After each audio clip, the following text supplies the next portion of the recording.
All right, welcome to another episode of Violations and Insults. It's a holiday edition recording today. First, I'm going to shout out to our sponsors. Yes. Brian Curl Basketball, thank you very much. The Academy is going to be starting up in the new year, and the many programs that Brian Curl Basketball has. Another sponsor we want to thank very much is FIT Education. Chris Weir, you're a champion. And now we also have a special guest sitting in, a legend of basketball, Mark Dalton. Welcome, Mark. Thank you, Bruce. Stevie And Boy. Steve.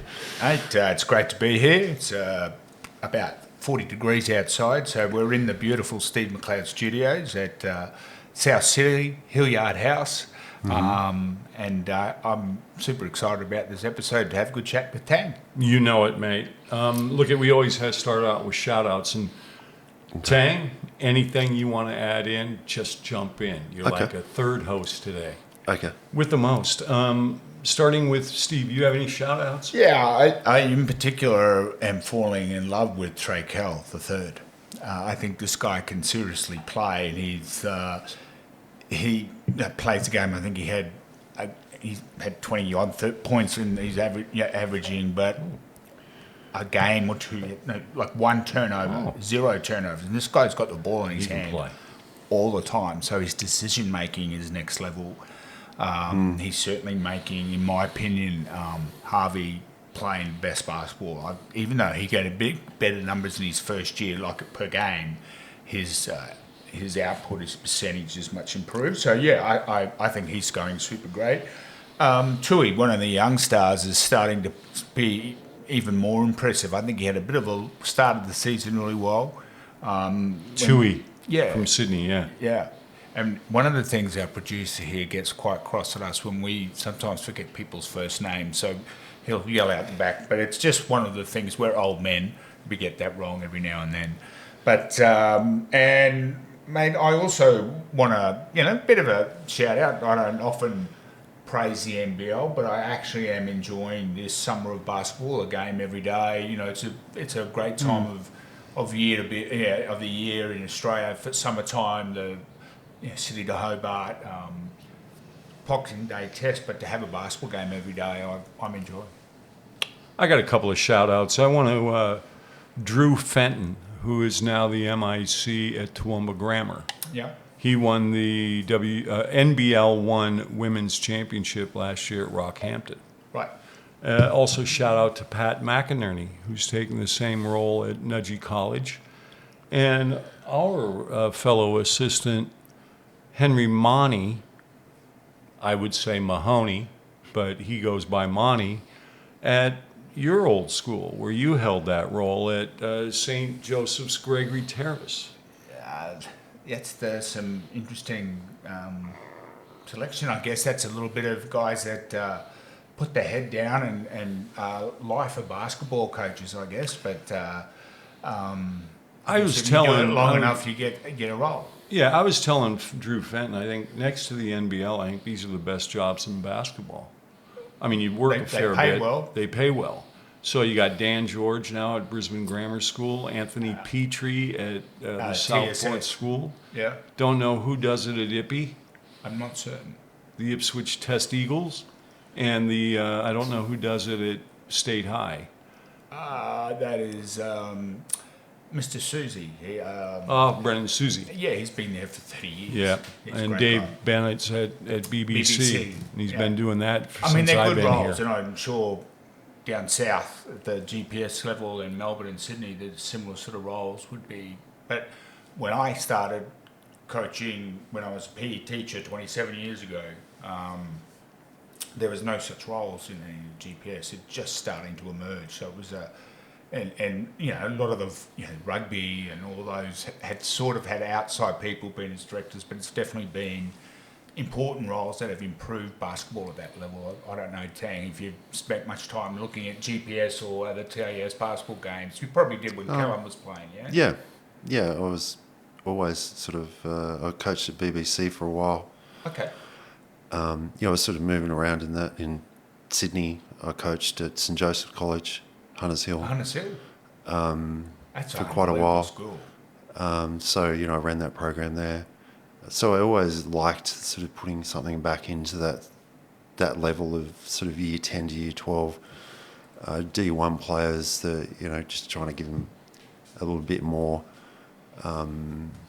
experience, I suppose. It's definitely a pathway now. Like some of these schools will recruit kids into the schools, like they've done with rugby and definitely. Especially the boarding schools have the advantage because they can bring the regional kids who've got some talent into them. But it's they're big jobs. I mean, I can only speak. I can't know what the numbers are, but I know at Terrace they've got 60 teams now.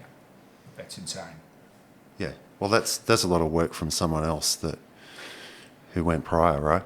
So we've seen these programs that basketball teams you can't have that many teams without the program being good. Parents aren't going to put they have more, people through it. There's not enough venues, there's not enough coaches, there's not enough it's people amazing. to play against.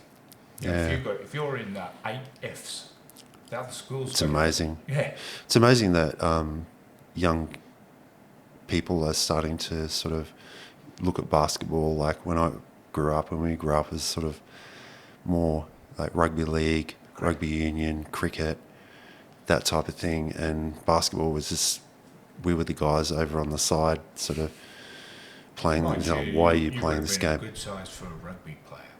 Yeah, I played rugby for 10 years. Did you? Yeah, I was second row lock. Used to love smashing people. You would have been good in the line out. Yeah, I mean, I was 3 or 4 in the line out. And yeah, What school did you go to? I went to St Joseph's Narrabeen Primary School, and then I went over to St Augustine's College. Did they have a basketball in Brookvale? program? No. Well, yeah, it was all, like I said, it was all cricket and rugby league, and I'm over there playing basketball. But I played all those sports. I played for the school in rugby league, and I played for Narrabeen in rugby union because the school didn't have a team. So if you didn't have a team in the school or a sport in the school that you couldn't play, you were allowed to go and play for a club team. It was quite strict. So I played for the Narrabeen Tigers for ages. We never won anything. We were terrible. Mark, while we're on this, I mean, we have some Steve's late mail, but were you at the Institute the very first year it opened up? The second year. Second year, 84. 80. Sorry about the click. Was it 84? 82. 82. So it started in 81. Oh, okay. And I came in 82. What was that like, the Institute? Unfortunately, it was great. The fact that you had the women's team down one end of the dorms and the men's team down the other end of the dorms, and we were all sort of in the same environment, and also, but the reality is that they trained us very, very hard, and they were trying to, the AIS at that time, or Basketball Australia, whoever was driving it, were seeing how far they could push you. Yeah. So It's complete. Oh, that was Dr. Adrian Hurley? Was he the head coach? Adrian Hurley, Pat Hunt. Right. That's his brother, Mike. Go on. Was Gordy there? No, Okay. Gordy wasn't there at that point. What players with you there? But they ran us into the freaking ground. How many sessions a day? Well, sometimes we were doing, and we were at school. Like I went there when I was 17, as end of year 11. So I did my year 12 at Dixon College, which is like a suburban high school, Yeah. co-ed. I'd been from a private boys' school to this Public school. public school, and I was just amazed. No uniform, I remember nothing. when Marty Clark was the head, there was a problem with that, and they tried to get it to where if guys coming down from Queensland, they can finish, distance ed because the schooling was so bad. Well, my son did that. He went to the AIS Right. when he was. So he he had a finished few with years to John go. No, he did it offline or online with John Online, Paul, yeah. and it didn't work. Right. You just need that face to face. Yeah. A lot of the kids, like Sam Frolling and those guys, they went to Ginninderra College, or there was a school there that some of the kids decided to go to school during the day, and Callum wanted to do it online. Right. He could just walk out of his dorm and go across to the computer room, library, and just log on. And So how many years were you at the Toot? I was there 3 years. All right. Okay. Yeah. So And they were in the SCABL, yes. right? And also played in the Canberra domestic league. Yeah. Were you guys dispersed to different teams? Yes. Yeah. So I played for Western Creek, Okay. which is the worst team in the competition. Thanks for that. They must have said, "Hey, he's our best player. Give him to the worst." But you know what ended up happening? It was classic. That they had this guy on the team, a little guard. He would have been 40. No, I don't know. He looked. He shouldn't Looked be out 50, on the. played like he should 40. not be out on the field, and they kept running him as the point guard. And like long mullet, black hair, Head of his time. and then he was just he'd get like 4 points a game, getting 20, 25 minutes. We get to the grand final. He hits the game winner. He pulls up at the free throw line or net. It's like- That's why they had him. and then you're running around going, what the fuck? I mean, you look back at those things and realise what's great about basketball, those type of memories that I have. Yeah. Yeah. When you've got the guy with the mullet and he'd played for that team for 20 years, hits the winning shot for their first championship. So name some other names that went on and played in the NBL that you were at the Institute with. Well, Was Morrissey, Tim Morrissey? yeah, in Tim that? Morrissey was there. Chris Appleby in that? Yeah, Simon Cottrell, So, yeah. Peter Wayne. I'm trying to look through the photo thing. Through the photo. We had a number of players. I can't think offhand. I remember watching you guys play because you came down to play the Melbourne Tigers. Because they were in the SCABL, right? Were you guys in that league? And I thought, wow, this Dalton kid can ball out. I didn't realize you were Brad's. And we want to talk about the whole family's involvement in basketball. I said, God damn, this guy would be good. But I was coaching the Dandenong Rangers. Right. But then I was also there your first year, your rookie year, Canberra. You guys won Yep. the championship. That was That's the right. second year of their back-to-back? Yeah, well, the first year, Bob Turner approached me and said, come and play now. And that was 83. And I said, I want to do another year at the AIS and work on my game and work really hard. You're talking before about the schedule. Yeah. So we would go Monday and then we'd go Tuesday, 6 a.m., 4:30 to 5:30 individuals, 7:30 to 9:30 Wow. at night. Wednesday, one session. Thursday, the same. Morning, individual, night. And then you travel to Victoria or you go and play in the Seaboard. It was intense. We had a player that had a nervous breakdown in my team, and he was a good friend of mine. It's So hard. were there any junior, Really hard. like under 19s or under 17? I don't even know if FIBA had that. I think the under 19 has been replaced the World University Games. Oh, no, the 22 and under doesn't exist anymore. But were you involved in any of the junior teams, national Yeah. teams? Yeah, I played in the under-20 Australian team. Right. I was the captain. We unfortunately ran into Brazil and West Germany, who had, back in those days, there was pools of 4. You had to finish in the top 2. Yeah. We were third. And I was captain. was like, great. But West Germany had Detlef Schrempf and Huey Blab, and Right. Brazil had several Yeah, they're big time. Yeah. of the juniors in the national program. Wasn't Detlef the first? We had the worst pool. Yeah, ever. Uwe Blob Played played, but he was at I Indiana. think he was, wasn't he? Who's that? Detlef Schrempf was the first German. international player to play in the NBA. I've got his singlet. Oh, really? I swapped it after the '84 Olympics. We were at I thought, I'm going to go up to this guy and see if he'll switch singlets with me. He goes, yeah, sure.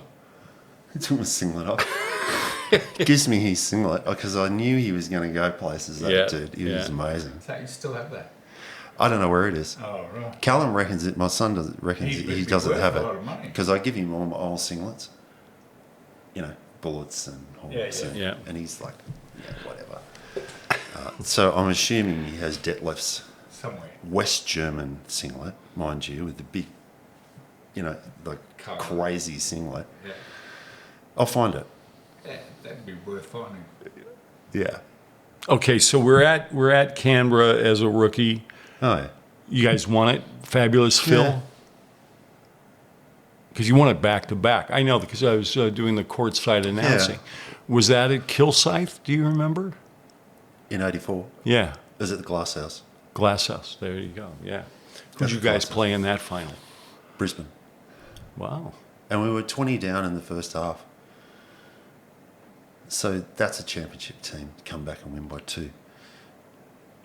That's where I learned about teamwork Yeah. Right. and what was Herb on important that about the team? game. Herb McGeechan? Was Herb in that squad? Yeah, Herb Yeah. was there. We had Dave Nelson, Herb, That's right. Andy Campbell, Phil Smythe. Nice. Duffelmeyer was No, that he was came before later. him. Yeah, that was a good team. We were just, 30-second shot clock. No 3-point line. Oh no, that was the first year of the 3-point line. Sorry, and we were able to get through, as you are a big believer in, Bruce, getting the ball to the right people at the end of the shot clock. Yeah. And that's what we were able to do. That's the only reason we won. And then 17 years later, I went through my whole career and never won another one. Got into semi-finals, got into... So my first year... Well, it was special, but it taught me what you have to do to win. It's like your North Melbourne team, Bruce, and you get that groove. You don't worry about yourself. You're selfless.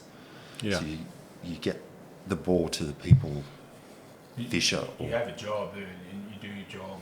And If you set a screen, if you get a defensive rebound, you're hopping. if you're stopping this particular player from going from, and it's not about, okay, he's going to get 20. If he gets 20, he's averaging 30. So you You make him work for every shot. work for every single shot Yeah. and get his percentage down under 40. Score is score, but do you wear them out? Do they not play D down the other end because they're exhausted? Well, yeah, you do whatever, I mean, sure, we'll get into it about how physical it was. If you wanted to be a defensive player or you want to be an offensive and a defensive player, that's really hard to do. Yeah. To do both really well. Yeah. It's a lot of energy. it takes a lot of energy and it takes a lot of mental capacity to be able to Concentration. You got to stay locked in. Yeah. the whole time, and which is what I saw you at timeouts all the time. You could see the frustration sometimes, Bruce. Like in those North Melbourne games, in particular, like mainly, do you not know the play? Here it is on the board. Like, do I have to go through it again? And Paul ended up winning how many championships? He was great. He was great, and he was a talent. But I remember a fellow coach saying that, mate, your guys, because we were talking about reading, out of our offense and everything else, defensive rotations, and it was actually Gorgon who said that, God, your guys must be smart. to be able to fucking, I go, I expected that. You Yeah. know, I mean, like we had Wayne Carroll, high IQ. Yeah, yeah. Davy Graham wasn't as high IQ, but he was a competitor. Yeah. And then Fisher and Borner and Yeah. Cecil and Hard Tim to play Dillon. against. Well, you know, they did have a high IQ. Can we do a pivot?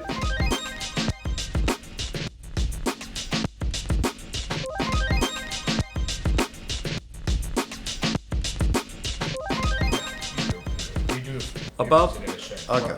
Your siblings. So you Yes. had Karen and Brad also represented Australia. Am I right? Yep. Yep. And I coached another one of your sisters. I can't remember her name. She had a bung knee. I said, there's one thing consistent with Leanne. these Daltons. What was it? Leanne. Leanne. She played hard. She Yeah. played like a Dalton. She played hard. but Yeah, we she have had the trouble with gum our knee. knees, but yeah. She was a good Ironically, well, she won a championship. So all four of us have won an NBL or WNBL championship. I mean, that's just stop and think about that. Yeah. As a family, Yeah. Janelle was pissed off, the fifth child. She was more into like going to the pub and having a good time. She didn't want, you know, She didn't want she was completely different to the rest of us who were just, and nothing against her. She's cool. so was it like the backyard? She could play though. She played Div 1, like state league, but she's like, nah. Did you have a hoop in the backyard and you all? Oh yeah, yeah. Dad laid a slab, a concrete slab out the back. The neighbours obviously were horrified when they saw that thing being laid down and the basket being put up with this. Like, oh my God, we know what's going to happen because we knew the neighbours really well, on both, all around. And That must have been some of the best memories on that back court with your family and yeah. siblings compete in no other way, correct? Yeah, I mean, the fact that Dad put a netball hoop up on the backboard, he goes, I want you to shoot at this netball hoop. I was just like, where do you put a basketball hoop up? No, you got to shoot through, and a basketball actually fits through a netball hoop. Wow. So that shows you how big a basketball hoop is. So we were shooting at this thing, it's bricking, and you know, and we got our way in after several months. But yeah, out there it got a bit competitive. I'm sure it was. I mean, that's, I you know, one of the things for me looking into your family. Like I was just a young kid when, Brad was playing, and you know the NBL was emerging, but you know the Dalton name was just so well known, and I mean I think it's a credit to your entire family, and you must have been competitive. I wish I could have been a fly on the wall to watch the backyard scrimmages. Yeah, well, we used to mix up the teams, so it might be me and Brad against the two girls. Leanne, my younger sister, she was too young at those points. She would have got crushed, so we didn't have her out there. So yeah, it was physical. Like, And so was your dad a player?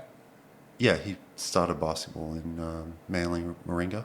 They used to play out the barracks on, I don't know, the other side of Manly. Yeah. The army barracks. He started. That's where basketball started, in that area. My uncles and getting back to the backyard, we had a few walk-offs. People getting the shits and just like, that's a foul. No, it's not a foul. You know, you can imagine it's when it starts to get physical and you're playing on cement, and we were Shooting at a netball ring. yeah, with a backboard that was cut out of some random piece of wood. Or perhaps asbestos. No, it was some random, and it was horrendous. It didn't have a square on it. Had a net though, and we used to get out there all the time. And as I said, I just have more respect for my neighbours. Like on cement, like from 4 till 7, like, and Dad put the outdoor light in, so then we could go later. Yeah, it was good times. Yeah, I get a little smile thinking of what's going on in that backyard. Now, just to keep moving along, you played with some pretty amazing players in your career. You know, I know you've probably been asked this 1,000 times, but if you could pick a couple that you like to say, hey, this was the best person, and it may not have been the best player, but, you know, people that you enjoyed playing with, who would that be? Oh, I've thought about this. There's one question I remembered from this morning. I think Bruce would probably agree with me. And if you ask Bruce, like, who's your favourite player you coached, it's almost impossible to answer. Yep. Because I played in my first year, I played with Dave Nelson. Yes. And Phil Smythe and McGitchin, just Phenomenal players. beautiful players. I love playing with those guys. And Dave, 30-second shot clock back then, 26, 27, Dave's coming off the screen, bang. And all of the players on the floor were working to that 26, 27 second mark. And we got him the ball. And he Shot 9 times out of 10, when we executed, he was going to knock it down. In 86, Dane Suttle. This is Geelong. Geelong. I mean, that guy, I saw him train. He would shoot 100 threes. A lot of times I'd rebound for him. If he missed one, he was like devastated.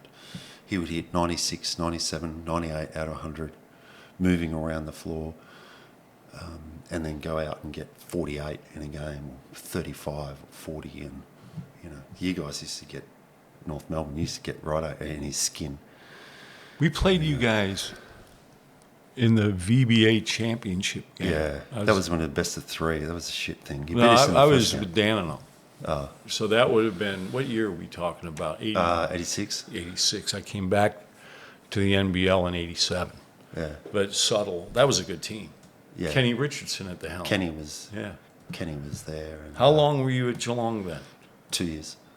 Then to Sydney? Yeah, Sydney Kings started, and being my hometown, I was like, I think I need to go back and, You might try know and the make this history. work. So the Kings, were they what the Comets used to be? Or was that Bankstown and the Comets merged to make the Kings? Or was there no merger at all? That's a very good question. I'm good. I'm known for that. Because the Sydney Kings, They were Mike privately Robleski, owned. yes. So Mike Robleski and a board of like Andrew Lazarus, and Tom York, I don't know if he was on there. because he was actually the kind of the. He worked for the league. There was a salary cap. They all thought when we won Yeah, it, I mean, he would, we're over the salary cap. I go, what salary cap, man? What is it? yeah, We're paying, because Fisher was on 40 grand.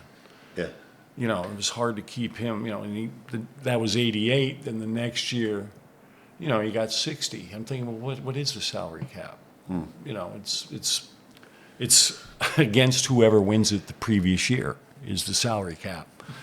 But But those guys on the board, like how Sydney started. So Mike Robleski and that group who first started the Sydney Kings, we went up there, myself, my brother, Ian Davies, and they recruited Steve Carfino and Mark was Ridlin, Damien there? Damien Keogh, Yep. Tim Morrissey, Andrews Feldenis. It's a good squad. That's a pretty good team. We had a good team, but we didn't know how to win. We were just when you throw a team together, For the first time. Yeah. you were looking at growing pains, Yeah. and that's what it was, and politics. A lot of that. Who's the coach? Bob Turner. Yeah, right. So Mike Robleski, in his wisdom, had a moratorium put on the league, or from another team becoming part of Sydney for 10 years. So from 1988 to 1998, the league allowed no other team to come in Sydney. Sydney into the league. I never knew that. Okay. So The next team was West Sydney came in Razorbacks. guess what year? 99. 1999 or the year after. They were, and the problem that we had that whole time in that 10-year period, because everyone goes, oh, the Kings, couldn't win if their life depended on it. And that's one of the reasons, why I hung around. You say, well, they screwed you over on this money, and why would you re-sign with them for 3 years? I said, well, I live down the road. You're paying me well. I know your politics. Yeah. Bring it on. But 10 years later, West Sydney came in and made the grand final within a few years. But in that period, I used to call them blue and whites. So that's your Bankstown people, blue and white. Yeah. It's like bulldogs. Yeah. So the blue and whites were in the background, sort of trying to dismantle the whole Sydney Kings thing for that whole 10-year period. I didn't know that. This is good scoop. They would. You've heard it here first time. Yeah, that's We- right. This is a Well, we had people, and I'm not going to overset the mark, but we had people involved with the club that were actively Trying to close it down. trying to make it difficult for us to win. So we'll look at the money thing. within the Kings tax or thing. within the Razorbacks. Here's this, and I've got, within the Kings. Oh wow, that's You know, unhealthy. I had people, I'm not going to mention names because I don't want any legal problems. Okay, whisper it to Steve. I will later. Saying, we don't have to win this weekend. This is a semi-final of an NBL series. We don't have to win. Don't win. It's basically, whatever you do, don't fucking win. And we get out into the game and we are in a position to win. I was playing very well in that particular year, Yeah. in that series. They subbed me off for like a quarter. Because Bob's a competitor. I went into the office after this game. I went into Mark Dalton and I'm like going, can I swear? Yes. Absolutely. Oh, I'm going fucking bananas. I said, what the fuck was that? And he goes, I was calling for you to be subbed in. I go, nah, that's bullshit, mate. That's fucking bullshit. He was saying you should be subbed back in. Yeah, people were, when I did eventually get subbed back, and it's like, we wouldn't have, I'm not saying we would have won the game. I'm just saying what happened and this blue and white brigade, and I used to call them blue and whites, and some people in Sydney who I could talk about the blue and whites would agree. And, those guys. And then as soon as West Sydney come in, Derek Rucker and they're in the grand final. Sydney Kings aren't in the grand final. We went 10 years without being in the grand final, but West Sydney all of a sudden, they're in the grand final. I am just... And even in 90... So how many years did you play for the Kings? 8 years. Holy shit. And So then, in that period, in that 10 years... And when Melbourne Tigers, after they won the championship in 92 or 93, whatever it was, 92, they said, come and play for us. I think it was 93. They beat Perth. 93. They Yeah. come and play for us. I'm like, oh, man. Because I knew Hard the to offense. say now. I knew Yeah. the shuffle. Yeah. I'm just going to be feeder. I'm going to get paid a fortune and just to pass Andrew the ball and have, control the shuffle offense, which I'd run with the Australian team prior, so I knew that. So yeah, and then I said, no, fuck this. You can't push me away, Sydney Kings. You can't push me away. And you said when I was the 25th anniversary team, they put my fucking thing up on the... And they called me and said, oh, we're not retiring your singlet. I said, okay. You're in the 25th anniversary team. And I was like, awesome. That's great. And we're flying, we can fly you down and we'll present you with a little thing, award or something, and we'll raise your banner. I'm like, okay. And I said, what about my partner? Can she come with me? You're gonna can you put us up in a hotel? Can you give us a rental car or something? No. No. And they go, oh, but you've got family in Sydney. I said, yeah, they live an hour from the stadium, mate. Yeah. What am I going to get there? Get a frigging cab out to... Costs more than flight. And at that time, they were flying in Dwayne McLeod and Kenny from America. Was Brad on that team as well? No. Oh, Struth. How many years he did play for Sydney though? Did he not? Yeah, he did. From 88 to 91. And then he hurt his knee and got a golden staph infection. I remember that, yeah. And that was bad. He nearly lost his leg. But anyway, yeah. So they were flying out Americans from the States for this 25th, and they couldn't even give my partner a flight we couldn't get a room in town and just fly out the next day. And I'm like, look, so I sent Matt McQuaid down there. I rang Matt McQuaid and I said, can you be in my spot? And Lorraine landed, she's on the phone to me. It's like, oh no, we can't pay for this and we can't pay for that. I said, well, all right. I want Matt McQuaid to pick up my award. She's like, okay. So Matt McQuaid goes down. He's a mate of mine. Yeah. And he walks up and he's going like this and everything's at me. The crowd are like, who's that? Who the fuck is that? Look like Mark Dalton. He doesn't look the same. Not quite as big. It was classic because that's what I wanted. You know, it's because I want to paint the Kings in the worst possible light I can, or subtly. You know, I've said before I don't hold grudges, but against the Kings, the way I'd say I can't go into a lot of the stuff legally. It's a shame. I wasn't aware of it. Yeah. I really wasn't. So it's eye-opening. Yeah, I mean... It's and crazy. ear-popping. You couldn't... there's no way. They would go out of their way. And can I say it that maybe players were sort of involved in that type of thing?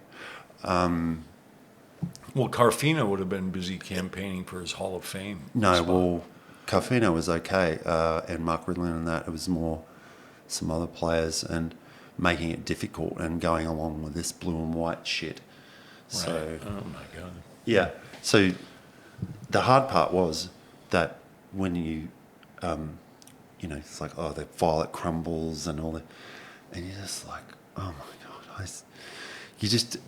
You really want to say something, and then you just go out and fight. And you just fight harder and harder and harder and work harder and get fitter and just try and eliminate that. And, during that time, also with the Kings, the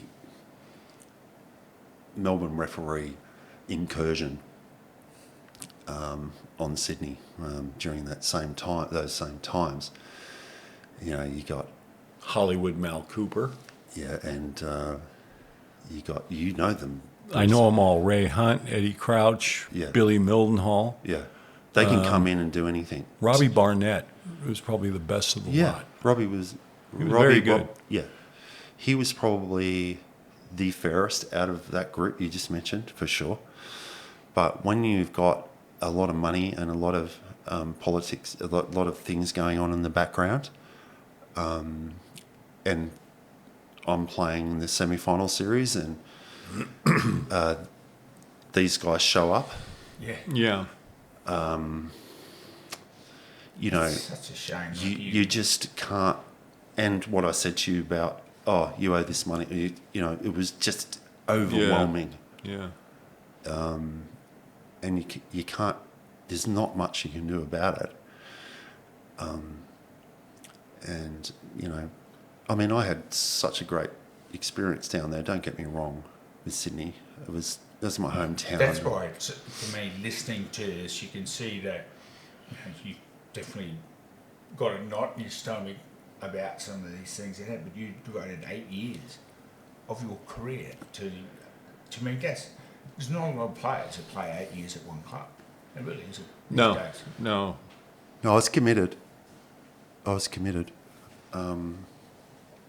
And that's the reason. Like, who would stay at a club when you've been screwed over? Yeah. But it was more about the city, and it was more about you know, moving that program past all of that bullshit. I mean, it was a high profile, and still is a high profile team.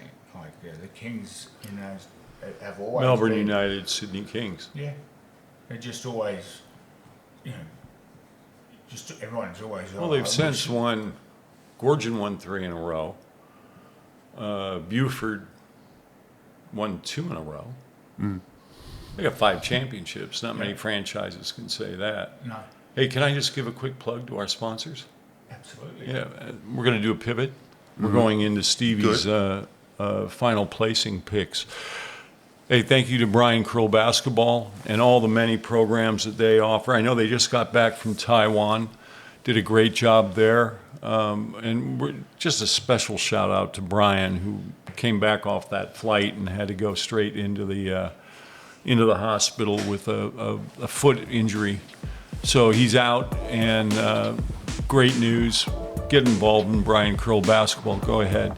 Another one, Chris Weir from FIT Education. We thank you both very much, you guys. Without you, I don't know if we could get the rent on this studio here in Steve's apartment.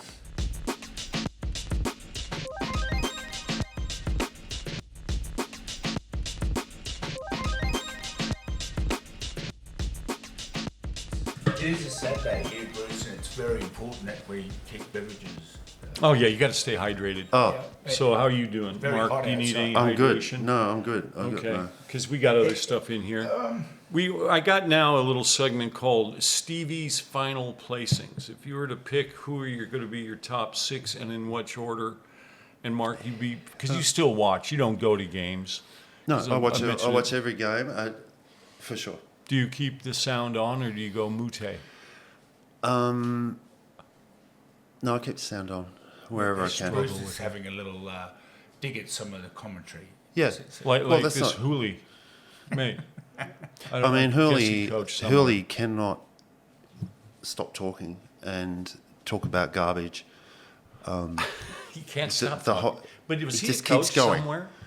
No, he played it. He won a championship, I think. He won a champ. No, he won like a D2 thing at Albany, and his mother had passed away, and there was and he came back to Australia, and he went back to So that he never college, played here. and I think he might have played played in at the United. NBL. He might have come back and Okay. played at United for a year or so. So I was maybe that was when I was overseas. So- And they realised he couldn't play, So I he don't- got I into don't the know. next best thing. and now you Commentating. can't shut him up. Cannot It's like shut if you him could up. put if he says one more thing, like I thought he changed. Like I thought Larry might have got to him and said, "Mate, just Bring like it back a little bit. instead of 30 words every 30 seconds, maybe stretch it out to a couple of minutes." Because he He's just word salad, baby. He is word salad. you can't, and you're just like, what? But it's all the technical and strategical advice that he imparts onto the audience. I'm thinking like, this guy must have, he, you know. And I'm thinking I wouldn't do that. Yeah. But No. then again, I don't know shit from apple butter. But it's you Well, know, they were quick to shut get up. you out of the NBL Well, commentary, weren't because they? all the commentary takes place in Melbourne in a studio, right? so they don't they have. do go together. But you were one of the best commentators there, but you were very, well, controversial. You call things out. It was great. Bruce would be It was great. entertaining. Absolutely. It was I think my entertaining. best line. Can I share my best line that I'm most proud of? Yeah. I was doing it with. Remember Clinton Gribus, the late great Clinton Gribus was with ABC. Oh, yeah. And Sure. we were doing the Bullets with Dick Orlick was the Yeah. head coach. And they had a little left-handed guy named Wheeler. And they were playing the Razorbacks. And anyway, I was saying that if Wheeler was behind the grassy knoll, we'd have one more Kennedy alive today. and Clinton go, "You can't say that." I go, "Mate, what did you call me?" No, I said, "Mate, he can't shoot." I could have just said he can't shoot, but I thought, and maybe that was A little bit of extra context. Yeah. Mate, Nothing wrong with that. My commentary career was incredibly short, Mark. But you were good. Yeah, but You were good. I was sidelined. I was like Blocker Roach of. And anyway, my first person that I had to interview half time. So I had Brian and a guy called McDonald. What was his name? Daryl? No. He's a TV guy on Channel 10 anyway, doesn't matter. And so I had to, at Boondall, first person coming off at a half time, I had to interview Bruce. And, I'd been told, make sure they're open questions, not closed. And I can't remember what my questions were, but Bruce comes over to me at half time. I ask him an open question.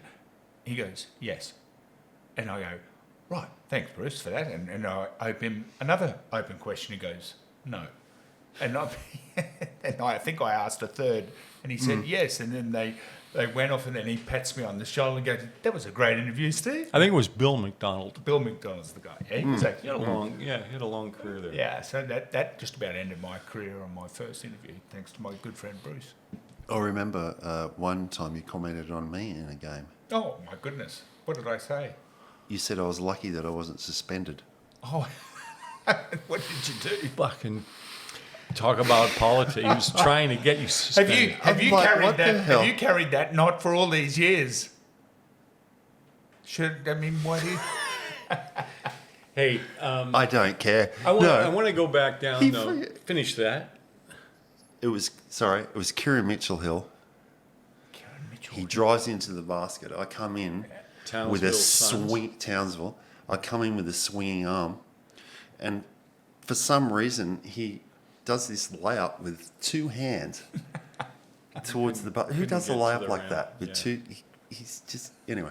So You took him I out. come in and I get the ball, but he's grasping it, and it slides off the ball and nearly decapitates the guy. Okay. And Bill Milton, no, it wasn't Bill Milton, it was the New South Wales ref. You'd know him, you'd hate him. Anyway, he's like, "You're off." I'm like, "What? What?" Roger For a Shields? headshot. Was it Roger Shields, perchance? No, it wasn't Roger. Greg Bill Beal? Bill, oh, what's his name? Anyway. I know the guy. It'll come to me because this is like a vault. Oh, yeah. Anyway, they send me off. And you said in the very next game on the telecast, Mark Dalton was very lucky not to get suspended. Controversial, and hence Bruce has called me an insultant. I got for a so many years. $500 fine, which I never paid, of course. Of course. You know, they just all these fines, by the way, they're not paid by the players, right? Well, The club pays those, right? Yeah, come on. One of the things I wanted to talk about, interesting, you talk about the fines and the tribunal. Oh, yeah. We're That's in a the joke. so you often hear you may have picked up if you've ever listened to one of ours. That's the second best league is the NBL. That's Yeah. what we're told. The second best league. So the PJC. What's his first name? Parker? Parker. Did you see him push? Yes. The Mate, ref. Yeah, I watched that game. Look, mate, there is no question. He pushed the ref over. And then the second ref, he grappled himself away from the other ref. The ref What was did Tarangi do? Pushed pushed him pretty hard. But PJC... He came in. There was a bit of a stoush with I think Gak or Well, someone, at 3:30 today. and Taranga decides to come. Sorry, That's all good. We got an editor. We got a producer. You can fix that. come in and Tarangi comes in and pushes PJC out of the And way. he lost the plot. PJC just went, Fucking lost it. lost it. Much like the New Zealand Breakers have lost their path. Oh, yeah. Now, They have. So just Join in on just this. so we finish that. yes. So PJC at 3:30 today is at the tribunal, and they are looking to charge him with grappling, pushing, and manhandling a referee. He's got to go. But why have we got a one-man tribunal? I don't know. For expediency, to speed everything up. When did that happen? That happened last weekend. No, it was. Yeah, it was several days ago. Yeah, it was a few days ago. Yeah, but in the last week, I mean, they could have had that the next day. They had to get all the evidence. Well, you guys know we play under FIBA rules, right? Yeah. So That has to be addressed the before the bans- next game. the bans are quite. I used to have to deal with that in when I was administrating. Yeah. And you're looking at this stuff going, holy shit, this is like 52 weeks for Pushing a referee. pushing a referee. Mate, he pushed That's the the referee. maximum, I think, 52. So it doesn't get much lighter from there. So they have to be really careful, the league, how they manage it, because Has to follow the two FIBA referees, because they've always set a precedent, these guys, and this tribunal. 1550, you can smack someone in the head. You know, you can punch someone in the head and you just get a $1,550 fine, 1 game suspended sentence. That's common, right? Illy comes in, third man in, gets a fine. So Tarangi coming in, third man in, he's just going to get a fine. rules. Yeah. Now this other guy, PJC, man, this is a new can of worms. Mate, there's no question. Because He no pushed one him. has been, I mean, I don't want to no see. player has put a hand on a referee like that. You can't touch them. Like Yeah. the second referee he shoved. The first one I can sort of give, Oh, he still pushed him. you know what I call that referee? Evil Goblin. The officiating is inconsistent. He just kept, That's the little short guy over there. the guy with the He's done 5,000. 900 games. Yeah, I don't know. It isn't good, but I do. yeah, I just want to, on the commentating, because Steve, you were great. Another one of your ex-teammates, Oh. Luke Gribble. I always thought Luke was very good. And I think he did Channel 10 too, because He there was did. something about your attitude that they didn't like. Do you remember Dean Templeton? He was good. He was great. Really good. Andrew was. Parkinson. He was good. Really good. Yep. Really good in Parkin's front of a great. camera. You know, Yeah, he's Parkin's- well-spoken. Some guys are like, you know, it's not me, it's not my bag.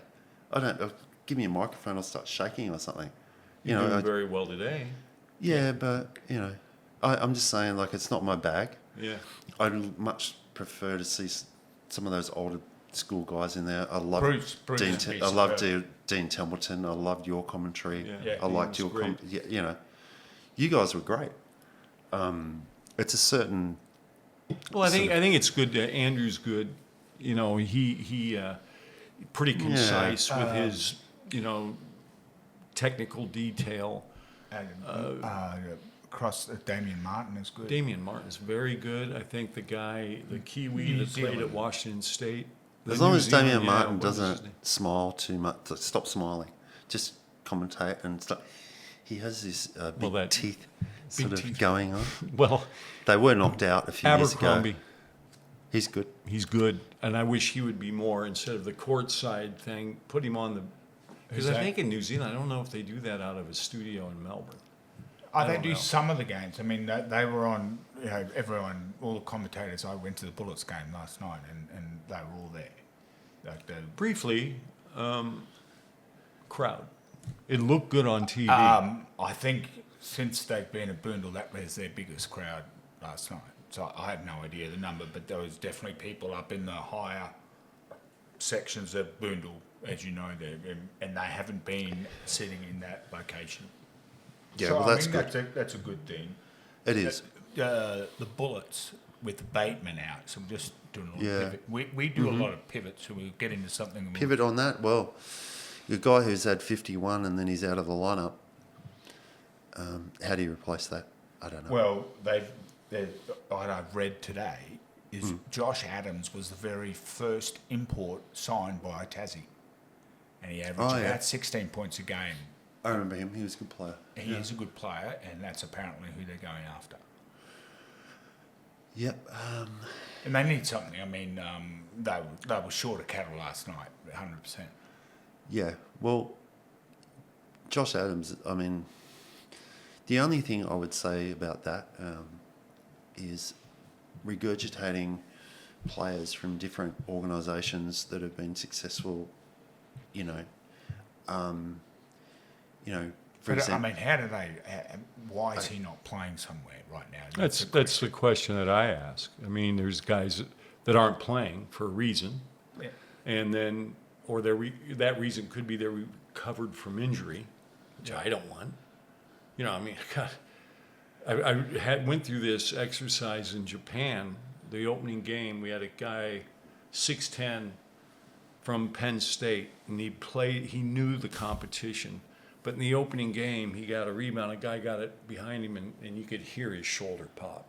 So he's done for the year. And now you're trying to get a replacement. Yeah. But anybody that can play is playing. Or there's guys that, he tore his calf, brought him out. And he played in China, and he played in Korea. Yeah. So he's used to the Asian style of game, but he never broke out of a jog.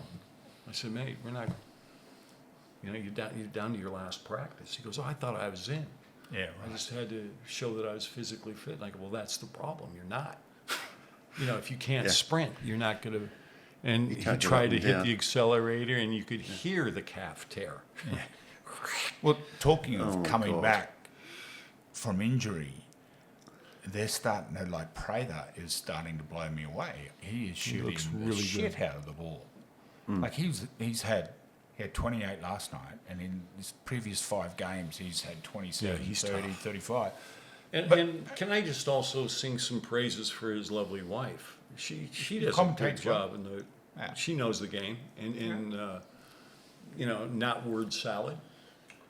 Yeah, she does great. She's awesome. It's nice to hear that. Can we do a half pivot now? Now we're getting into a new portion of the podcast that we like to call Stevie's Picks. And he's going to pick based on today, and Mark, please, in harmony, chime in. I shall. Who are your 6, if the playoffs started today, who would be your top 6 in order? Well, it's actually the same order that the teams are sitting at the moment. I tend to agree with it. Illawarra first. I think they're the standout team at the moment. Watching them play last night, I mean, Harvey's been here, 3 or 4 years now. He was playing D last night. Like, that's not saying that he hasn't played D and doesn't have the ability, but they're fighting over every screen. They're closing out and keeping the guy in front of them, and they move as a team. Defensively is when that's when they got away from the Bullets yesterday. They upped the defense pressure, put the Bullets out of their offensive momentum, and Cooks couldn't get a shot off. So I definitely love what Illawarra are doing. You've got to have Melbourne next second, because they still are, like, I know they've lost 3 of their last 4. Goulding come back, he's a big part of their puzzle. They're still important to me. I would have third Tassie. I think they're on the up, and I think they'll continue to thrive. And then I've got the Kings. Oh, you got the Kings. Yeah, I've got the Kings 4th. Okay. And then I would have Perth 5. I can't see Perth winning it this year. I just can't see them. They just haven't got the consistency, and like Cotton, if he doesn't hit 40 points, they don't win a game. Well, even if they do hit he does hit footy, they can still lose games. Yeah, I mean, he's a freak beyond belief. And Doolittle's been injured quite a bit, and he's their big. I really like the guy Doolittle. He's a great defender. He's solid. He's a man, you know what I mean? Like, he's a man amongst boys. Get in the paint there with that little pull-up jumper. Correct. And then sneaking into the six, because I think they actually have a good roster, especially with Walton Jr. coming back to Southeast Melbourne. They actually had a good roster. Mike Kelly, the word you hear on the street is Mike he's just a nice guy. And, It surprises me about Mike. I mean, playing against him, we've seen him down in Melbourne. Sure. he was a great player. He's one of the best defenders, Yeah. guard defenders that we've seen in the league, probably. Awesome player. You'd think he'd be able to transfer that? I don't think he did. But He was coach of the year his first year at Cairns. Yeah. but he's And next year they had a dip, and then he fired. yeah.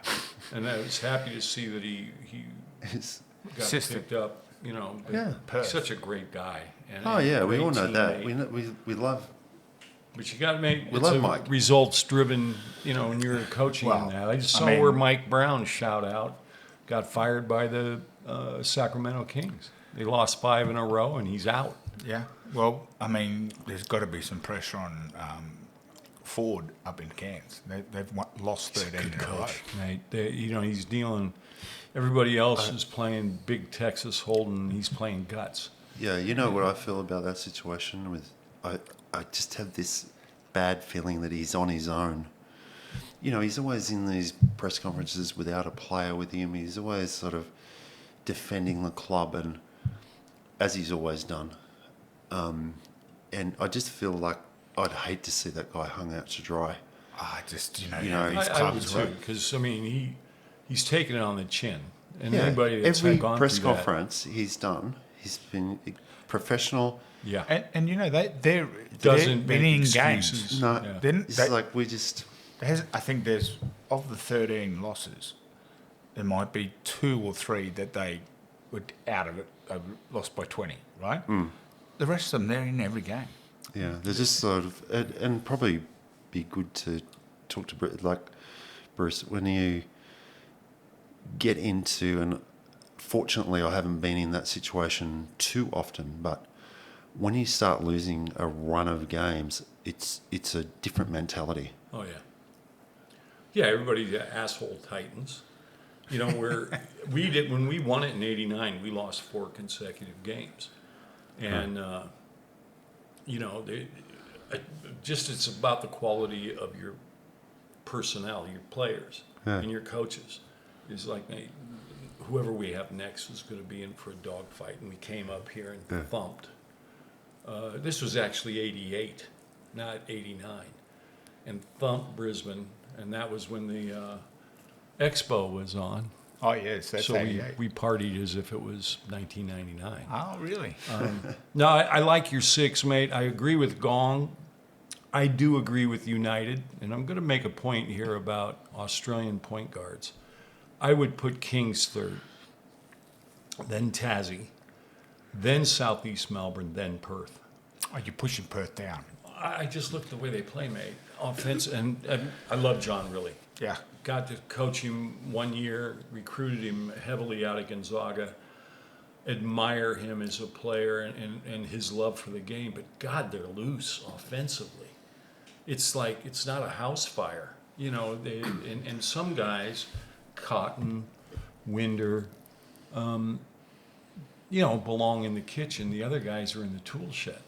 I don't want all of you guys shooting threes. For one pass up, shoot a 3. Now, let me get back to this thing about Australian point guards. Only United has, right? I love Mitch Norton. We're not in the final 6 right now. Taron Armstrong's going to be something special. He is special. They're dead last. Yeah. Right? So this whole thing, and I read where Gorgon was saying, mate, we're missing that piece. We need one more good guard. Now, Sean Bruce, I thought would be that, but Sean's... At the tail end of his career. he's on the bell lap. And then Liafa... But just on what you're saying, Bruce, on it was evident very early in the season. They get up by 20-4. Yep. They quite often would have these big leads. They'd put the point guard on the bench and they go to Bruce, they go to Leoffa. whoever, Leoffa. Robertson played point for him when they were down on injuries. And all of a sudden, teams were coming in and leading at the end of the first quarter because Adams wasn't on there. As soon as you take him out of the game... You're talking about Adams. Yeah, Adams. Yeah. It takes Cooks out of the game because he likes that flow. So you can't have Bruce just Dribbling dribble, get it to the wing, let's reverse it, there's 5 seconds on the shot clock and someone's got to put something up. When Adams is on there, it's He's always flow. attacking. There's Yeah. a lot of flow. It's exactly how you played at North Melbourne. You've got those guys pushing the ball up and you're getting stuff at the end. And they don't have it without Adams on there. Bruce is too and Leaf Blower is... He's a two-man, Leoffa. man. Leoffa's not a leaf point. blower. I don't think he's a true point guard. Well, you can defend. You can dog the ball, but Yeah, but he wants to get in front of the ball and be in transition or come off a stagger for a shot. Like he's not a point guard. He doesn't necessarily create Yeah. like Adams does it. But Adams disappoints me when I see him not run back in D. I have to be honest with you. He does it. He did that several times the other night, where he didn't get his way at the And he offensive end, sulk. and it's not like he was He just dropped back. going 50%. He was going 25%. Yeah, I noticed. There's it a no couple of way. times. It's And- 5 on and that's 4. not gorge. That's not. Someone gorge. else has got to go and pick his man up. Yeah, And a few times, I think it was Taron Armstrong, he would not Taron Armstrong, Tui, who had to switch pick up out, a guard. and they're hitting threes on him, and it made him look bad. yeah. He's jumping around trying to fucking Defend two people. defend. He's like 6. What is he? 6'8". 6. Oh, I think he's. I think he's every bit of 6'8". Yeah. So you can't move like Like Adams. And he's just jogging back over halfway. Bad basketball. And what's happening with the bench guy? Oliver? Yeah. What's going on there? He's done. Well, mate, here, take some time and go through Oliver's career. Oh, His okay. Wikipedia. He doesn't stick anywhere. You know what I mean? Right. I mean, Right. he had a good year. Who's he, Cairns? He had a good year Yeah. when he was in Cairns. Yeah. He was good. Well, even then, they were flaky. Yeah. Cairns were flaky. They were just like one... You know what Cairns are like. 1 minute they're Yeah. world beaters, and the next minute Yeah. they can't beat anyone. And this year, they can't beat anyone. No, they don't have the talent, mate. The guy at Cairns that he was on the same team with Callum, your son, when I coached the under-20s, was Statman. Yeah, Yeah. he's not even getting on the court. Didn't even get on the court, mate. He I can mean, shoot. He showed in Southeast Melbourne last year that he could Yeah, shoot. he He played can at South. shoot. He can shoot, but So he played at the Bullets, and then he went to Southeast Melbourne with Sam. Yeah. And And towards the He's end of the hurt. season... He doesn't I get can't any help but burn. think. I mean, Statman he's a good player, and he's got good size. He just doesn't seem to be able to break, get himself in there. But I remember when the Bullets had him playing, and they played in Perth, game 1. Coach Duncan, what was it? James Duncan was the coach. yeah, JD. They're playing in Perth, and it's the first game as James Duncan as head coach in the regular season. The first sub he made was Statman. He put Statman on to defend Bryce. And that's when I knew, well, I thought that's not fair on Statman, first of all. And that's when I knew James Duncan, what the fuck are you doing? Like, just this kid was, and he has consistently showed it. He's 10, 11, 12 player at everywhere he's been. And frigging James Duncan subbed him first sub in Perth. Anyway, that's just Let's come to a stride, stop, and pivot. Yeah, do that. Because, Mark, you've also had a good career, a game-changing career as an administrator. Now, did that start with our Brisbane Capitals? Southern Districts, Southern Districts. Spartans. Right. Yeah. It was sort of getting to the end of my playing career and, what do you want to do? What skills do you actually have? None. So I better stay involved in basketball because I'm not going to be able to earn any money. So I thought, okay. So I ended up working as a development manager for Southern Districts for a few years. I did some sponsorship stuff with them. It was teaching me that a lot of businesses are not interested in associations and just going to throw you $5,000, $10,000.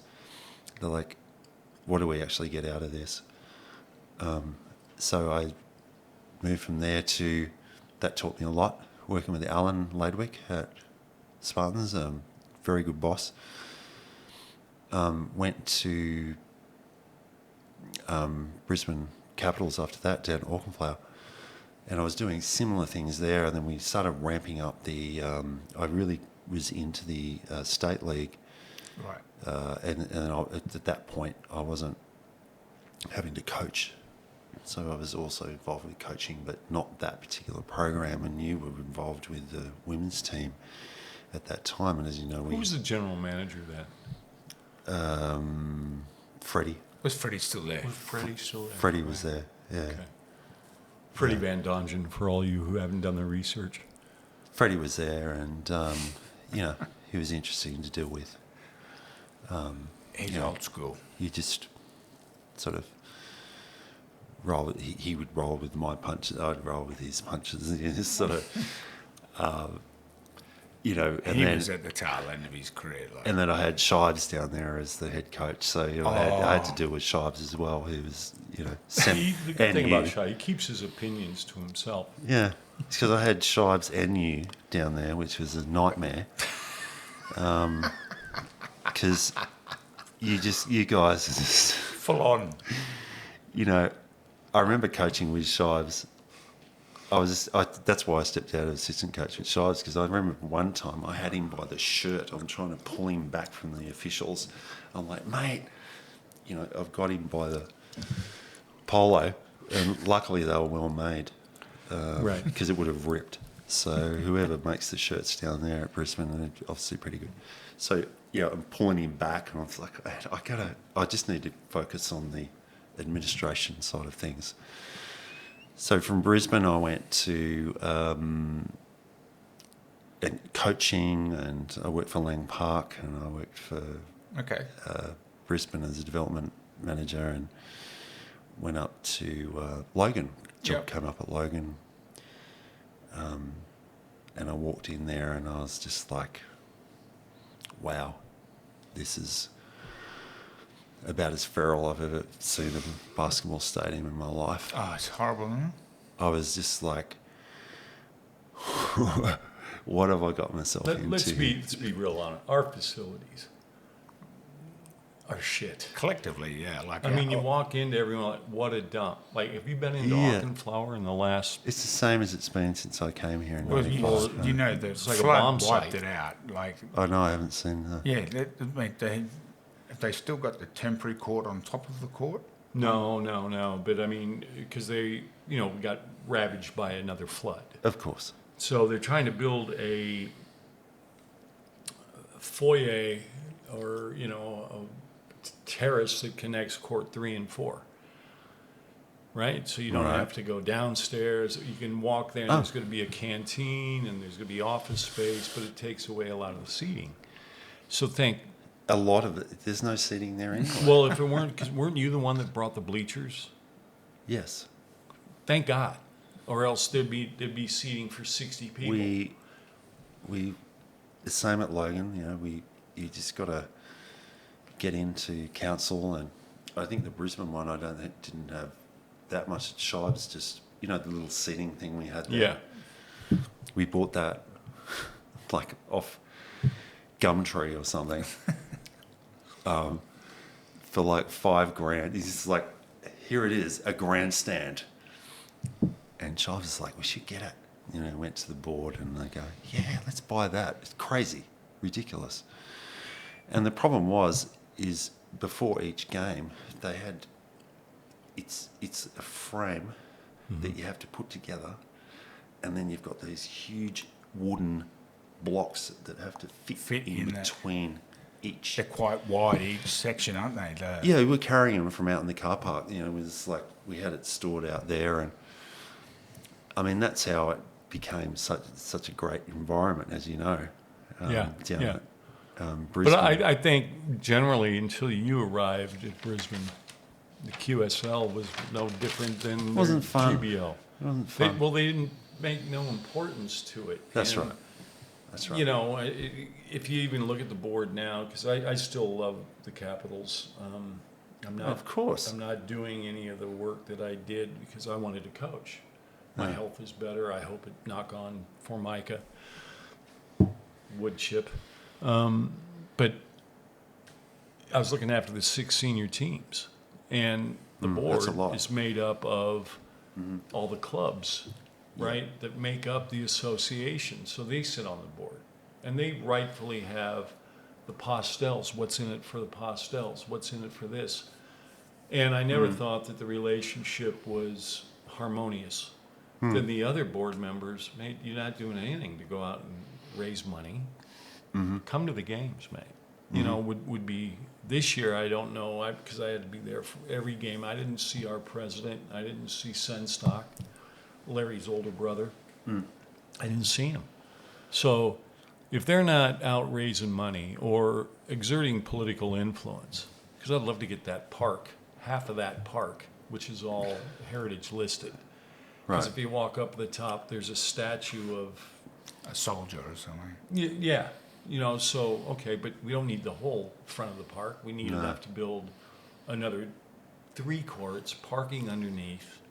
They can walk around, you know, get rid of the barbecue and the outdoor. Nobody's pushing it, right? And no one goes in that park very much either. You know, have you ever been in there and seen people walking over that park? I You don't could think. redo it and show respect to the. But they can Of course, still you could make it better. Correct. Correct. You know, but that's really where the money would have been better spent, but you need some political influence on your board. And I got to give, you know, Southern District's credit there, particularly Curley. You know, he's not associated with Southern District. He's got his own club, the Yes. Owls, which has got 50-odd teams, which is really, you know, I'm impressed amazing. because finding venues is the train hardest and- thing. yeah. And anyway, that was the start kind of a way, yeah, this is a good competition, and we should be promoting this. And it should be that carrot for kids who want to find out how good they can be. Well, this is the highest level that this state has to offer. And they've kind of course, everything's about saving $1 now, not making any money. But It's a mentality. So if you're constantly trying to, in the business world outside, if you've got an accountant running a business and all they worry about is expenses, you don't go ahead because you're keeping your neck above water rather than thriving. If that makes sense. Yes, it does. I mean, those associations, anyone that I've been involved with, you're dealing with a reasonably amateur board. yeah. They may be business orientated people. I've worked with people who run banks, Yep. who are high profile. And you need those people because they're connected. They have relationships. Well, yeah, I didn't find that they were that connected. I just think they were connected with their own penis. So I sorry, but you just get into these boards and they just think that I'm on a board. I've got this rope to do whatever I like. When you're in there as a basketball person, just, hey, we need to do this, we need to do that. And getting back to Logan, when I walked in there and there was coaches in bare feet. Really? Coaching rep teams, and Was this at Cornubia? I was like It's a dump. 2005 or something, and I'm like, What message does that send? This is going to be interesting. Yeah. So I came in with like a baseball bat approach. So if you want to fuck around, you can fuck off. If you want to just do your thing. I had a referees organisation, if you call it that, very loosely, that would not schedule referees on. So these are coordinators that wouldn't schedule referees on games, and they would go and referee those games, and they'd pay themselves for the coordination fee. Coordination. So they're double dipping. Double dipping. The whole time, and I'm looking at what they're getting paid per week. You mean you could just do that, So I shut that down, and then they threatened to, pull all the referees out of the association. I said, go fucking ahead, I'll referee. And they go, you're not qualified. I said, I'll just go and get my level 1, and I'll go, piss off. Anyway, they end up leaving, and all these referees thought they were going to leave, but they all like their $15, $20, $25, $30 an hour, depending on what level you're coaching at, refereeing at. So we built this really good referee system after that, because the people who are manipulating it right from the word go are gone. Yeah. And then then you have the locals start to take control of everything, and you're like, okay, I can sit back. Never had a problem with referees again. And the coaching staff, we cleaned up the. You got to wear shoes. Local shoe company. What it's worse if they turn up and they're wearing one thong, and you go, hey, why are you wearing one thong? And I go, because I found it. But the success of these, exactly, but the success of, you talk about the admin side of things, was just having what we have is a love of the game. Yeah. And anyone who's sort of using the game for any other... For your own benefit. Yeah. You can go and get fucked. Yeah. So that's what I did. It was very hard, and in the initial 2 years, I was doing over 100 hours a week. It was tough. I was... Yeah, I mean, association world was tough. 2 or 3, I'd go to sleep for a few hours, and then I'd go again, and I'd go again. I said, you're not fucking going to win this. How many years were you at Logan? Good question. Probably 7. Oh, wow. Okay. All during their formative years. Yeah, so they started in about 98, 2000, about 2000, and then I came in a few years later, and it was pretty loose, but great people, and then there was the 25% of people who were, and then the blue and whites, sort of. No, that's different, but yeah, I wasn't. I would ring people at 8 o'clock at night and say, you can take your membership somewhere else. Yeah, that's tough. I would call parents and say, don't come back here. As if you want to go to Basketball Queensland and complain, Basketball Australia, bring it on. It's fine. And I think when you're trying to build an association that's successful, you have to do that. You can't have those negative people in your association that are in there for their own agenda and for, just against the game of basketball. Yeah. Because you guys know, like, basketball is number 1. Like, you guys are number 2. There's been a lot. And recently, Basketball Queensland has been harping on parent and player and coach behavior. Oh. And I'm like... Well, hey, they've been doing that for 30 years, and when they run a state championship, as you know, the host association is the person that deals with the behaviour of the fans that are in the stadium. Yeah. It's not Basketball Queensland. They can go, we don't want this. They never do anything about it, and they never have. And they're not now. I mean, if it's such a problem, first off, It is. It's just like when we lose a game. We look at ourselves first, not my players, not the refs. Where could I have been better? And it's created this us versus them. Us being the referees, them being players, coaches, fans. Yeah. And particularly at BBI, and I've had it. Barry McLeod runs the refs there about me. How'd you find Barry? I quite like Barry. Yeah, I like Barry He too. wasn't a very. He was very bouncy and jittery, and as an NBL coach, it was like, settle down, Barry.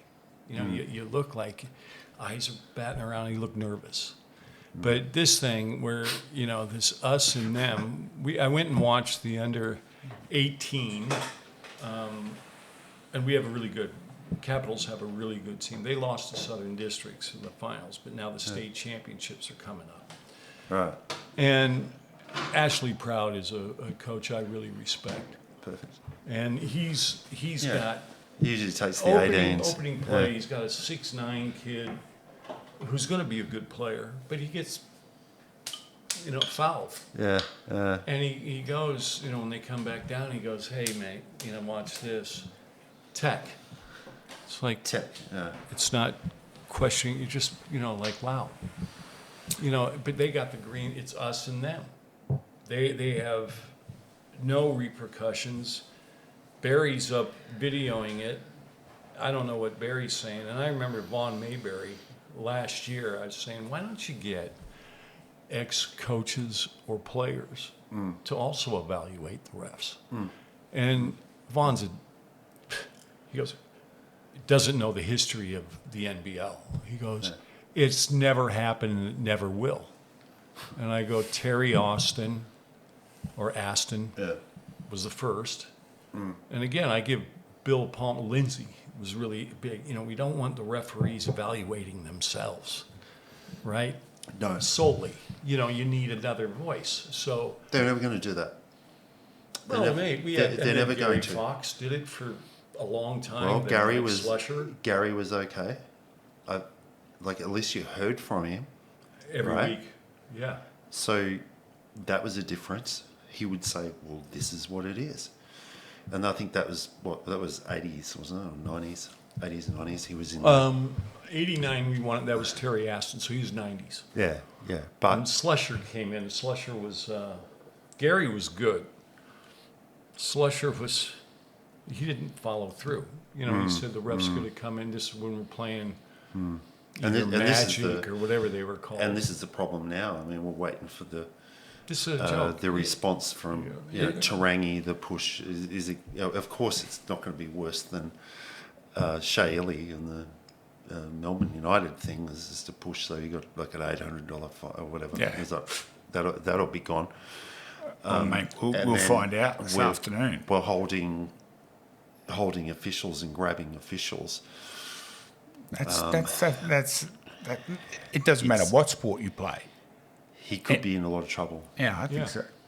I think so. We don't want to see him in trouble, but No, I want him playing. He's a good player. He's I mean, great to Evil watch. Goblin ended up on the ground, and then the other ref got thrown. Me and McParty called the ref Evil Goblin. Anyway, Fists and in then- your pocket. You got a game on.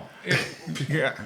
Hey, We're going to tie this into a bow, but let's look at this. These let's look at rounds. the games. So this is round 14. Yep. So we've already had two games. Melbourne versus Cairns on Boxing Day, and Melbourne won that. yeah, that was a shit So game. I'm going to name... Just on that, I turned that game off. Oh, Melbourne won that I didn't easy, watch it didn't at they? all. No, it's one of the worst basketball games I've seen in a while. I didn't bother tuning in. Well, there you go. You knew it. I had other shit to do. Okay. And the only other game was the Brisbane and Hawks last night, which the Hawks won. So I'm going to give you the rest of the games for the round. Now, is the team you're naming the home team? The first team I announce is the home team, okay? So today's game, Adelaide v Perth. Who are you going with?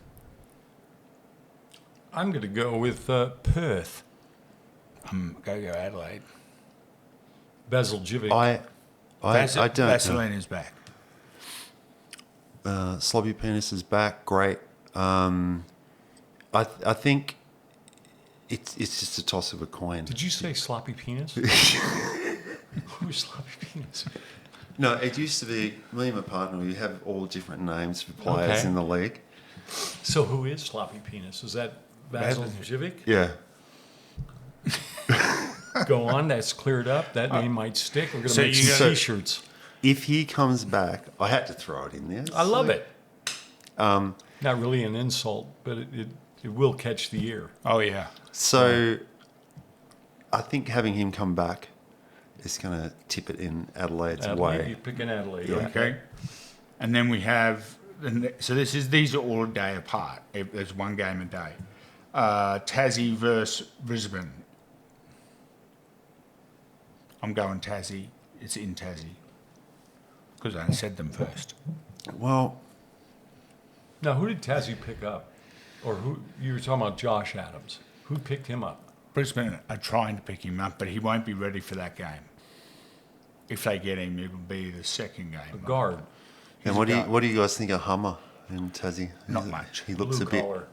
Yeah, he just I don't know. He's just going to come, rebound, Set screens defend, and- set screens. Hey, look, Get the ball to Milton and who's he's- your other little guard. he hasn't had big numbers, and he's been jumping around a bit, like we talked about these players. He hasn't. Well, again, what are you doing? Yeah, why What's aren't you Hummer playing? doing? He was playing. I think he was playing B League, Some- the second Japan, division in yeah. Japan, Yeah. Anyway, and he's not tearing it up. no, and he's not. 6-3. What annoyed me is when you go out on the court, you don't have double X, triple X shorts. Did you notice that? Is that what he You had just on? look like a clown or something. He doesn't. When you go he doesn't out, look it's like like, a no, shit give me fit. the right short. Give me the you need to look like the shit. Yeah. He didn't. You know what it's like when an import walks in. So Oh, yeah. we're going. I'm going. Yeah, go on. Tassie. I'm going with Tassie. Yeah, Tassie. Okay. Sydney versus Adelaide. I'm going Sydney. You go with Sydney, but Adelaide, Remember, Adelaide played 2 nights before Sloppy might come out and get 30. So, against his old team. I mean, Interesting thing. I was listening to Bogut. I don't know what podcast it was about that whole thing when Vasil Jivic, because he was a king, and he came back and said, "Oh, look, I want to." He had an NBA shot, but he had already Right. signed with Adelaide, and he was still contracted with Sydney. that's he right. thought because he went to the NBA, I don't know if it was summer league. Sounds like CJ ending Yeah. up in a different team. Yeah. And, yeah. And it was good on them that, okay, we don't want to get in your way of trying to play NBA, but why are you going to Adelaide? Yeah. Yeah. Anyway, it's those behind the scenes things capture my interest, but I'm Well- going with Sydney. I'm going Sydney. I would put a little asterisk there because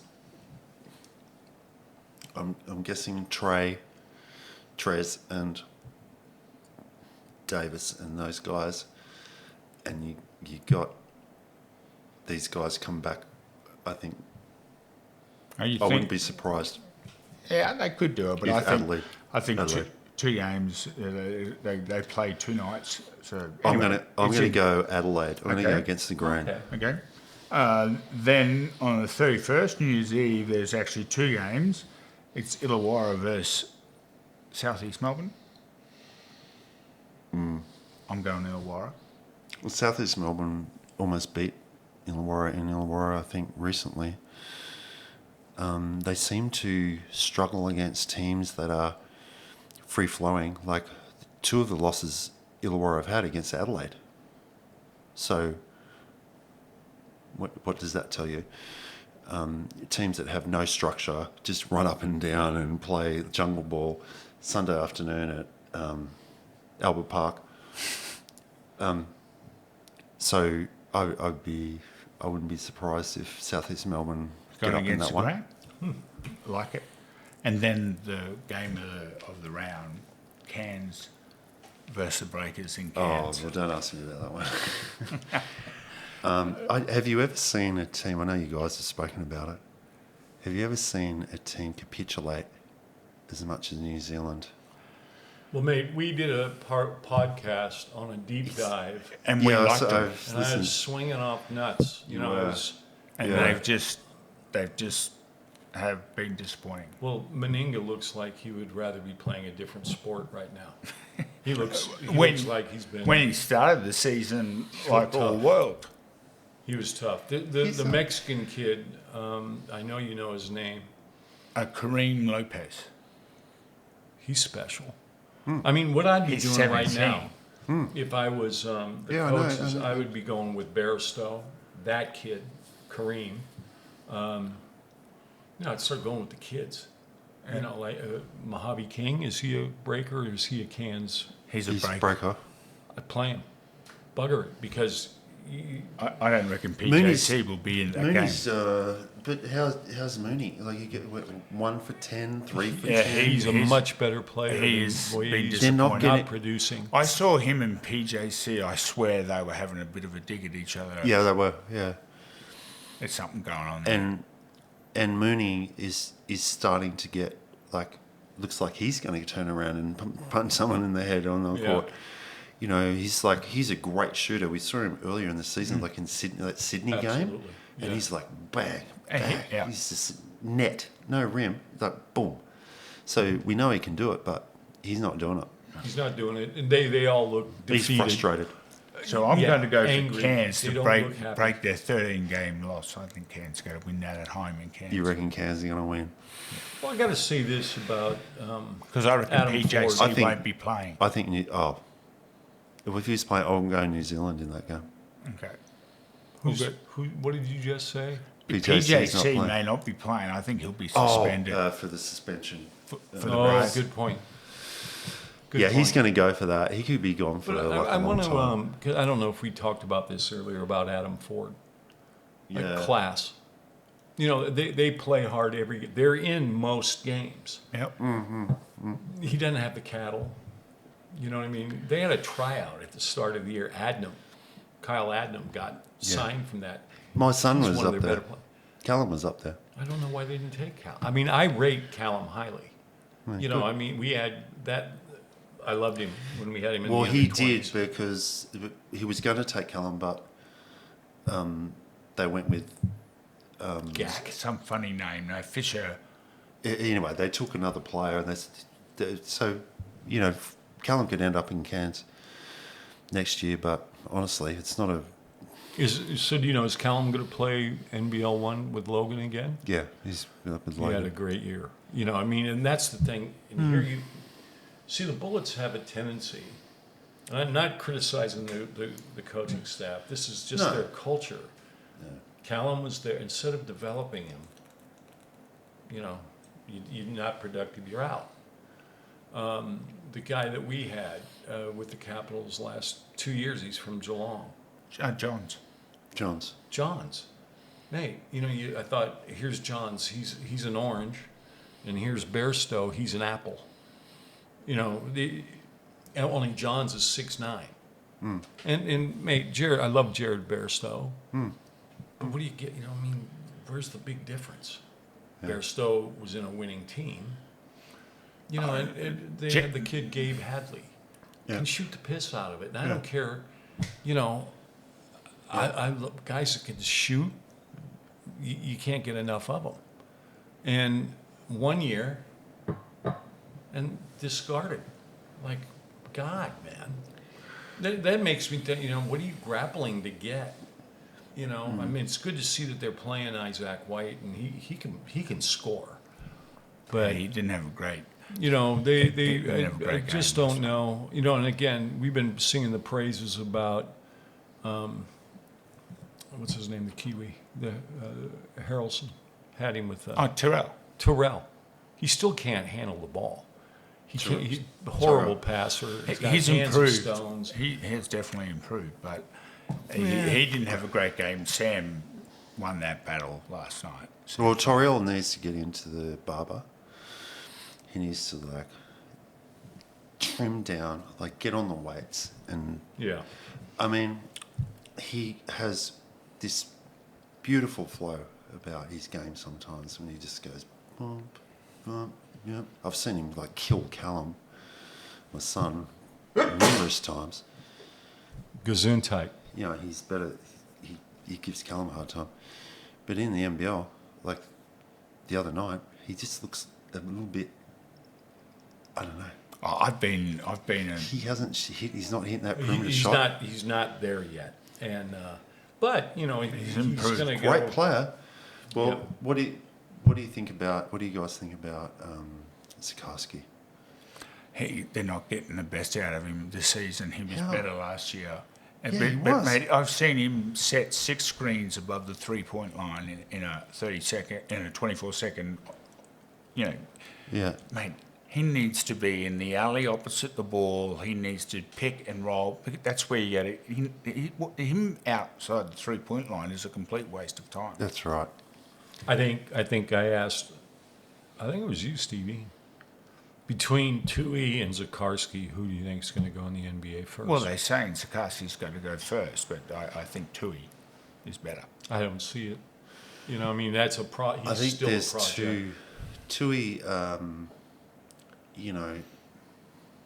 Yeah, I'm not completely convinced that He doesn't do any one. He's a good player. Sikorsky is a different proposition because He's he has 7'3", so that height and And he the does have American- And He's he gotta can go- block. He does. Coming from help, he blocks shots, He can disturb change shots. shots. Yeah. He can. and that's what the Whereas approach is. Tui, I don't think those guards over there are gonna like. They just quicker. try and get around me and get your little layout going through the paint. I don't. Yeah. Yeah, he's going to get. I don't. And nothing against him. I really like his game. Tui, I really like his game. But you saw in the Sydney game the other night against the Hawks that he was great in one half, and Gorgon did take him off, but he didn't perform in the second half. Didn't produce anything. He had 4 or 5 points. Yeah. So I mean, that that's a shot's got to concern. be more consistent. Well, you wouldn't want that from Scott Fisher when you're at North Melbourne, right? If he had 4 points in the second half after 20 in the first half, you'd probably prefer 15 and 15. Yeah, for sure. Hey, once again, thank you, Mark. We're going to tie this into a bow. Sure, man. Thanks for having me on, guys. It's just been amazing. No, we look forward to guys who've really made contributions as a player, as a coach, and administrator. And You're one of a kind. absolutely. Thank you, mate. Thanks, Tang. No, I appreciate champion. it. It's been an emotional day, actually, like just sort of going through everything, and it's really nice to connect. Absolutely. And great for you to make the effort to come to the studio.